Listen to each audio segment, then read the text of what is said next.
ਤੁਸੀਂ ਦੇਖ ਰਹੇ ਹੋ ਇੰਡੋਜ਼ ਟੀਵੀ। ਮੁੜ ਤੋਂ ਚੱਲਣੀਆਂ ਸ਼ੁਰੂ ਹੋ ਗਈਆਂ ਨੇ ਪੰਜਾਬ ਰੋਡਵੇਜ਼ ਦੀਆਂ ਬੱਸਾਂ। ਪੰਜਾਬ ਰੋਡਵੇਜ਼ ਦੀ ਹੜਤਾਲ ਖਤਮ ਹੋ ਚੁੱਕੀ ਹੈ।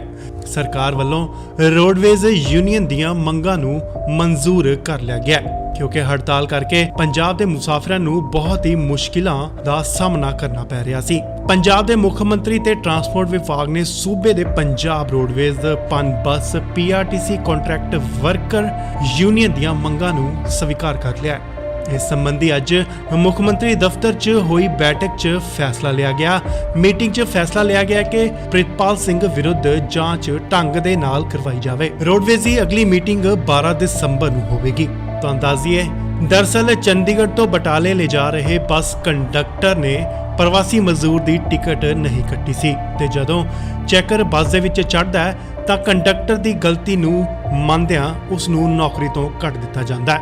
ਇਸ ਦੌਰਾਨ ਇਨਸਾਫ ਲੈਣ ਲਈ ਕੰਡਕਟਰ ਪਾਣੀ ਵਾਲੀ ਟੈਂਕੀ ਤੇ ਚੜ ਜਾਂਦਾ ਹੈ ਅਤੇ ਕਿਹਾ ਗਿਆ ਕਿ ਨਿਰਪੱਖ ਤਰੀਕੇ ਨਾਲ ਇਸ ਦੀ ਜਾਂਚ ਕੀਤੀ ਜਾਵੇ ਤੇ ਦੁਬਾਰਾ ਨੌਕਰੀ ਤੇ ਉਸ ਨੂੰ ਰੱਖਿਆ ਜਾਵੇ। ਜਿਸ ਨੂੰ ਦੇਖਦਿਆਂ ਰੋਡਵੇਜ਼ ਦੀਆਂ ਸਾਰੀਆਂ ਜਥੇਬੰਦੀਆਂ ਇਕੱਠੀਆਂ ਹੋਈਆਂ, ਬੱਸਾਂ ਨੂੰ ਰੋਕ ਕੇ ਹੜਤਾਲ ਸ਼ੁਰੂ ਕਰ ਦਿੱਤੀ। ਬੱਸ ਦੀ ਹੜਤਾਲ ਤੋਂ ਮੁਸਾਫਰਾਂ ਅਤੇ ਸਰਕਾਰ ਨੂੰ ਬਹੁਤ ਹੀ ਪਰੇਸ਼ਾਨੀ ਹੋਈ, ਜਿਸ ਦੇ ਚੱਲਦਿਆਂ ਸਰਕਾਰ ਨਾਲ ਹੋਈ ਮੀਟਿੰਗ 'ਚ ਮੰਗਾਂ ਨੂੰ ਮਨਜ਼ੂਰ ਕਰ ਲਿਆ ਗਿਆ ਅਤੇ ਹੜਤਾਲ ਖਤਮ ਕਰ ਦਿੱਤੀ ਗਈ ਹੈ।